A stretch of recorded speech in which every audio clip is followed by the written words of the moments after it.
Hey Tubies, how y'all doing? Hope you're doing fabulous. Okay, so we need to be kind of serious.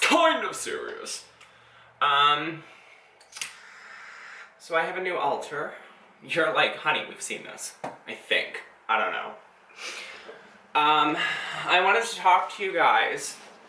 We're burning a little candle for the spirits. Okay, burn your candles for the spirits, everybody. Do I have any incense left? Oh my god, I do. I made a video. I gotta go find it, I'll be right back. I made a video about making this incense, the original 3. Now I just gotta figure out which order all this gotta come out in. So, I wanted to talk to you guys today about what it's like to work with the Morrigan. This is my It goes in this way.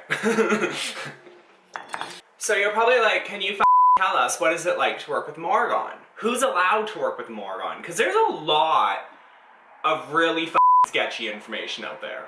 There is people...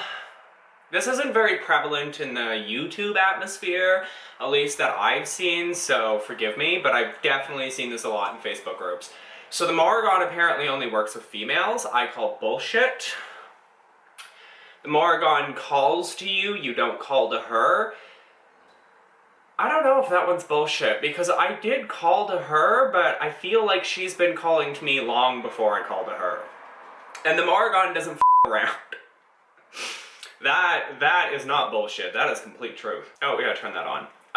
So the Morrigan is not, she is not a goddess that will just sit on your altar and wait for you to call. Like, wait for you to be like, ooh girl, I need help with this, or ooh girl, I need help with that. No, the Morrigan is never around. At least for me, she's like never around. She's around when you need her. She's around when she needs you. But if you're just expecting her to sit on your altar all day and just wait for you to call upon her, this woman, she's got more things to do. So how does the Morrigan fit into my relationship with demons? How does the Morrigan fit into my craft? How does the Morrigan fit in to my world? And it's a really perplexing set of questions to ask, because even I'm still trying to figure that shit out myself. So let me just kind of start from the beginning a little bit. This video might be a little bit long, but like so the Morrigan and I haven't been dancing for very long. Maybe a year. A little under a year, a little over a year, I can't quite remember. But it was around the time that the Saints had left, and I didn't really know what the was going on with my craft. Like, I had no idea. And I was kind of like freaking out and questioning, like, am I even a witch anymore? Like, what the fuck do you do? And I go through this every now and then. Like, it's been really, like, at the time that I'm recording this video, it's been really quiet.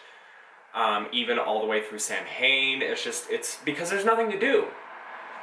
And one of my concerns that I've been having for a while now is that I guess I'm just a money witch. And what do I mean by just a money witch? Well, as a lot of you have known from the time that I've started on YouTube, a lot of my magics, a lot of the things that I've shown up is directly proportionally related to money. Getting money, attaining money. Well, with the help of the Morrigan and Clonic and, you know, Boone himself, I've managed to get myself into a stable, secure job position where that's not really an issue anymore. It just comes down to how I budget my money, and then, you know, then I have a money issue. But you can't really go and get more money. Like, you can't just be like, oh, I don't know how to spend my money properly, so I'm just gonna be poor, and then I'm gonna continue to go, you know, no. There's a lot of mundane shit that I'm doing right now. There's a lot of mundane shit around learning how to properly budget, learning how to have a life so that I'm not just a workaholic, learning how to take mental health days instead of just working 16 hours a day, 24/7, you know, stuff like that. Now, I am the only developer at my company, so there are going to be days where it's like, okay, so today's an 18-hour day, because this whole needs to be pushed out tomorrow. But where the Morrigan comes in this is that she gives me balance. She gives me hard, cold, honest truth, which is what she's really, really known for. You'll hear people will joke about, oh, be careful what you ask of the Morrigan because, you may not like the results. Factual facts. Okay? So here's the best example.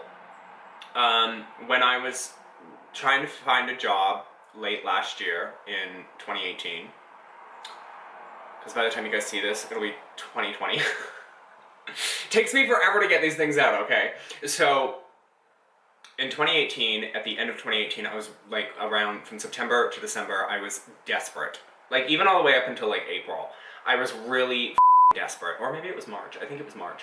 Anyways, I was really, really desperate for a job, for stable income, because it just seemed like all of the forces that I was working with, all of the spells that I was doing was keeping my head above water, but the rest of me was submerged, and I was like, I'm about to drown any minute now.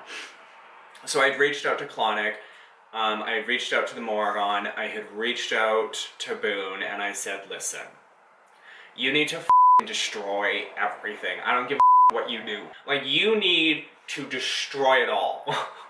I need stable income. I need a stable job. I need a stable way of life. And from October through to the end of December, I'd say November to the end of December, it was a nightmare. There were times where I didn't know if I had enough money for food. I always have enough money for the cats. Always, always. If you have pets, you need to have money for them. Like, f*** yourself, right? Like, feeding yourself. If you've got children and you've got pets, all of your money needs to go for their food. But like rent was becoming a big issue, and like car payments, and like I had all this credit card debt and like all of this shit, and I was like, how the do I get through this? How the do I survive this? It became evident around those times that was the process. They were ripping it down brick by brick, just completely destroying everything. And it took me a while to be able to figure out that this is how the Morrigan works. She comes in and she just burns it all to the ground and then starts planting seeds and is like, okay, here you go, here's your new foundation, figure it out, figure your shit out. And it's kind of disorienting because she doesn't hold your hand. She's not the type to sit there and hold your hand and tell you that it's gonna be okay and everything's gonna be fine and she loves you and she'll protect you. No, she fucking throws you into the deep end and tells you to swim, and if you don't know how to swim, that's your fault. And people would think that, well, that's kind of a bitchy way, or like, that's not a fluffy way. The Morrigan is not a fluffy goddess, okay? She is not here for you to be like, help me spread love, light, and sunshine. No, she's here to be like, take care of my enemies, get me justice, find me a stable job. And when you say, do this for me or do that for me, she's also the type that if you haven't done the mundane, don't expect her to help you. So whenever it comes to me needing to get another job, and here's hoping, I don't know where there's any wood around here. Oh wait, this entire chair is a wicker chair, so knock on wood. It's a type of wood. She is difficult to work with, but easy at the same time, because she tells you exactly how to do things. There was this one time that I was trying to do this money spell, and she's like, motherfucker, let me do it. And so she tells you all of the ingredients, she tells you how to dress the candle, she then tells you to start putting your intentions in, but you feel this warmth wash over you, this heat wash over you, and it's not an energy that you recognize as your own energy. When we put our intentions into things, we can feel the energy. We feel, and that energy is usually our energy, or it's the universe's energy, or it's our energy mixed with whatever it is that we're working with to attain what we want. And for her, for when we did this particular spell together, it was her energy. It was raw, it was unequivocal, it was undescribable, to be completely honest. It was an energy that wasn't yours, and it was powerful, and it just made you feel like you were on top of the world. And it was draining. Sometimes working with the Morrigan can be very draining. A lot of the spells that I like to do happen at night. Just because if I need to alter a situation or change somebody's mind or do something that affects the path that I'm on, it's easier to be done at night. Because night is kind of like when everybody just goes to sleep and the reset button is hit, and you can just kind of start manipulating things. You just start manipulating the puppets or the puzzle pieces or whatever until things start fitting to give you the path that you want, and then it unfolds for you, you know, as time goes on. She helps you to see what it is that you can't see. So think about the moon card in tarot, right? The moon card talks about seeing, like, you can't see everything. Like, the moon illuminates a lot around you, but there's a lot of shadows. Whereas the sun is like everything is right in front of you. And it's a day of celebration, it's a day of warmth. And the moon is kind of like, it's nighttime and you're blinded and you can't see everything around you and you don't know the hidden dangers and all of that stuff. And she is definitely more of the moon with the high priestess, but she, in her own way, without hand-holding you, will guide you to the things that you want. Sometimes I feel older than the Morrigan. Like, my bones creak when I move. Like, at 30 years old, your bones should not be creaking when you move. Working with her gives me a sense of purpose. It gives me a sense of belonging. It grounds me in this world and makes me realize that not everything can be solved magically. Because while I like to talk about how magic can't help you with X, Y, or Z, a lot of people like to tell me that magic can help you with X, Y, or Z if you think about it hard enough. And some of the when magic can't help you videos have been disproven. It's like, yes, magic can help you here, as well as mundane. And for a really long time, I was very focused on the craft. I was focused on learning and evolving and growing and throwing myself into it. And then when I begged and pleaded and finally got this stable position, which by the way wasn't easy, there were so many things that had happened between, you know, November and December and March. You know, there was a time where I had like 4 different jobs, but it was easy to see that none of them would help me attain what it is that I'm trying to attain. None of them would lead me to the path that I wanted to go, you know, the path I needed to be on. And it wasn't until I got this job that I realized that this is the job that I want until the day I retire. Like, this is the position that I want, this is the people that I want to work with, this is, you know, they give me creative freedom, they just leave me alone and let me do the thing that I'm supposed to do, and as far as I know, I haven't let them down yet. So, it is difficult sometimes to describe how working with Morrigan can drastically change your life. Like, it's difficult because it's still, when you work with a Morrigan, when you have a relationship with a Morrigan, it is an ongoing evolution of who you are. You will watch yourself at first drastically change, and then you will start to taper that off a little bit because she's kind of molded you a little bit, and then she lets you figure the rest out. How would I get new witches to work with the Morrigan? I wouldn't. And there's a reason for that. It's not because she's some advanced, almighty, super powerful being. It's because she will show you in her own way, through your guys' relationship, the truth of the matter. And it might be a truth that you might not be ready to handle. Or she might do something that pushes you out of your comfort zone. And it might not be something that you're ready for. It might not be something that you can handle.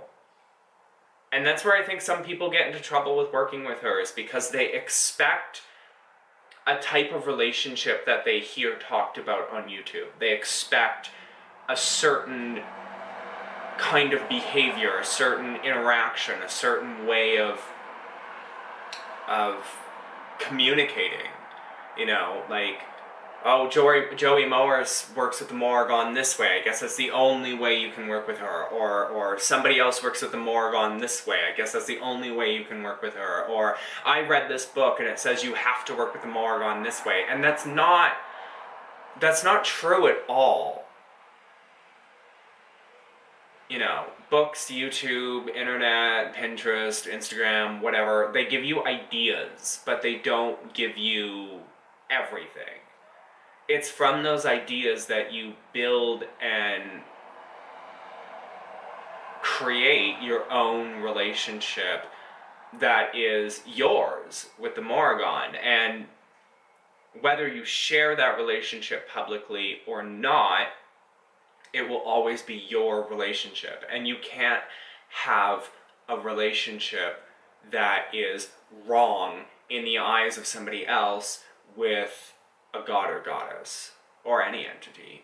Because there is no right or wrong way. Every book, every YouTube video, every Instagram post, every Pinterest post, every Facebook post, that is somebody's perspective on the topic, and in this particular case, the topic of the Morrigan. Everybody has their own way of working with her. Everybody has their own way of forming that relationship with her.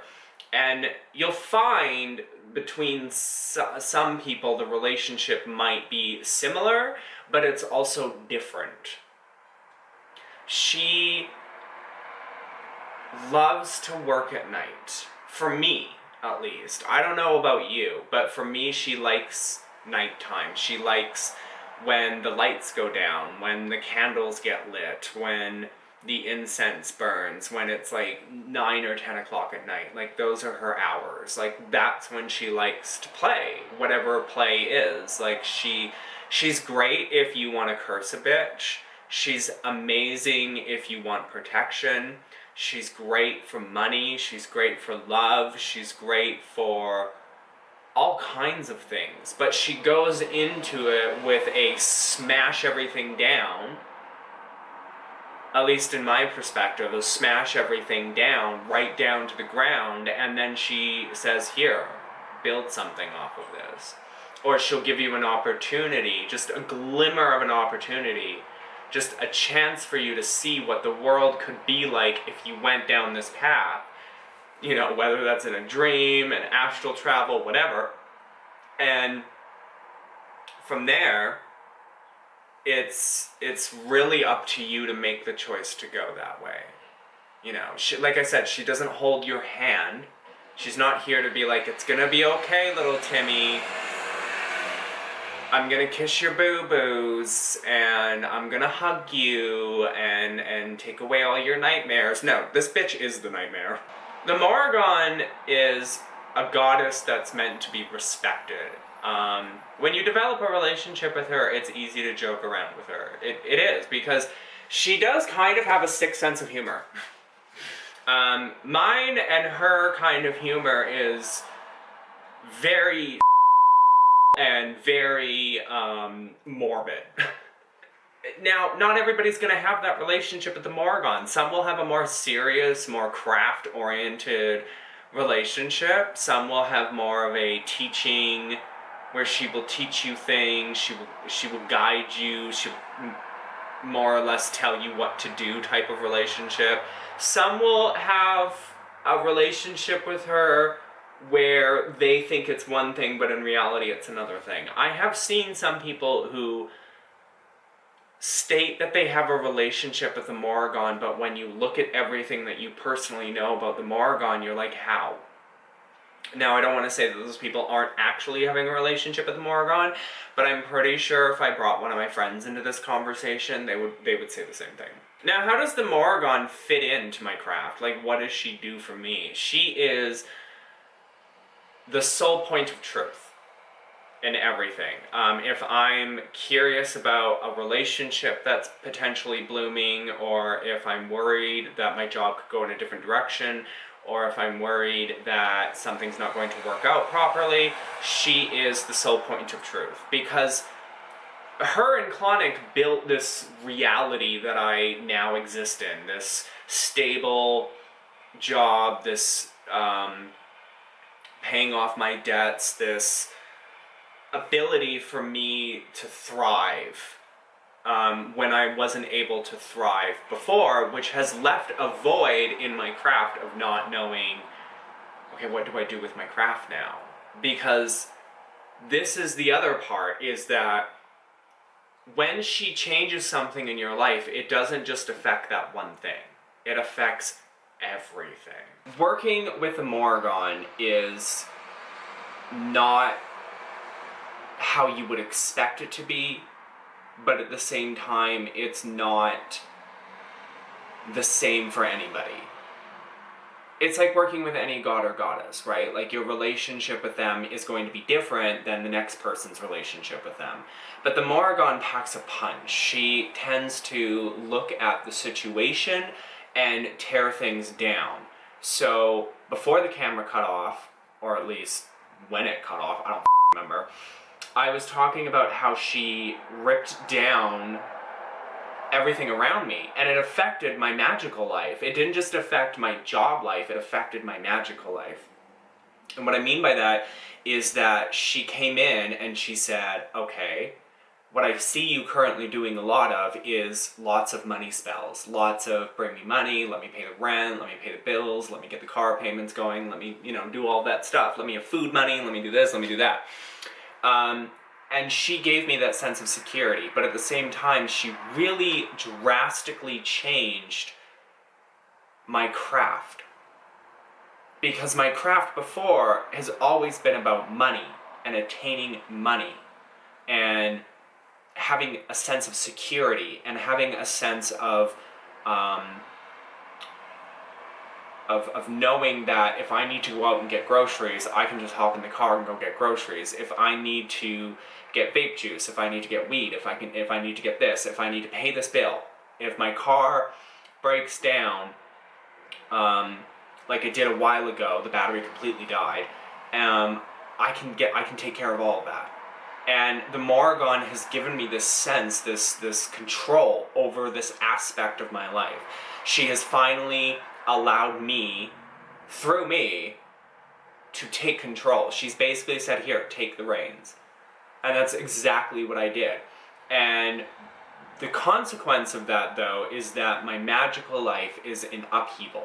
There isn't anything for me to do.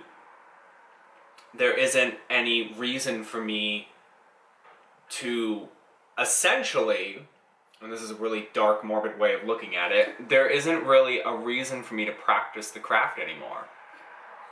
Now, that's not true, obviously, or I wouldn't be making videos. I do find it difficult to make videos and to talk about witchcraft nowadays because of the way everything has changed, the way everything has shifted. And I'm trying to figure out, okay, what is this new path that I'm on? I found the work path. That is just go, go, go 24/7, sometimes. In the last couple of weeks, it's been like, okay, take a break, just relax, play some Minecraft, watch some Shane Dawson, like, just chill the out. And I expect it to pick right back up after the holidays, and just, right back up, and here we go again. When you're developing the relationship with her, it's not that you should be scared of her. It's not that you should be terrified of her. It's that you should have respect. Just like you would for the ancestors. Just like, like you would for Hecate or whatever other famous god or goddesses out there that's the flavor of the week.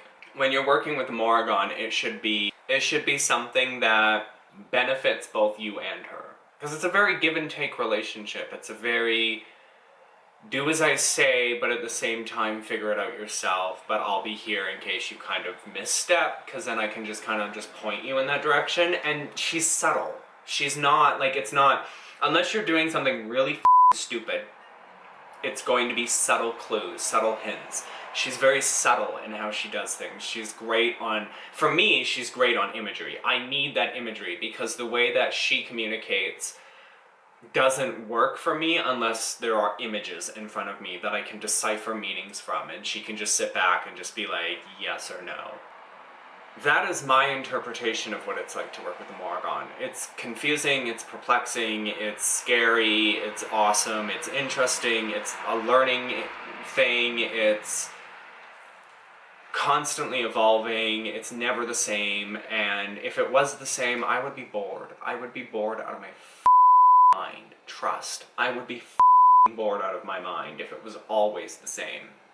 But I hope that this gives you some kind of inclination of what it's like to work with the Morrigan. At least from my perspective. I can't tell you what it actually is like because it won't be the same for you. It can't be the same for you. If somebody were to come up to me on YouTube and be like, hey, I'm working with a Morrigan and everything you've just described is exactly how I work with her, I'd call bullshit. Because no relationship with any one entity, being, or human is ever the same. You can never have the same relationship with something as somebody else. You can fake it, you can pretend, and that's probably why all the alarm bells in the back of my brain would go off. I'd be like, no, what? How? It doesn't make sense. And then you'd hear the Morrigan like sitting there laughing, being like, this person has no idea what the they're talking about. But it's really interesting because there's been a few times where I've just been surfing through YouTube and different witches and listening to them talk about the Morrigan, nobody in specific, and the Morrigan just like sits there and it's like, no, no, no, no, no, I don't work with any of you. And it's like, and then the drama side of me gets inspiration to do a video where it's like, this person and this person and this person doesn't work with the Morrigan. You know why? She told me. But then you start this whole conversation of like, well, how do you know that I don't work with a Morrigan? And it's like, well, she's fucking whispering in my ear. But in all seriousness, I do hope that this gives you some kind of inclination as to what it's like for me personally to work with a Morrigan and how she fits into my life. And how she's been helping me grow and evolve as a human being. I know that's scary, right? Like, who knew the Witchy Show could grow and evolve as a human being? I fucking didn't.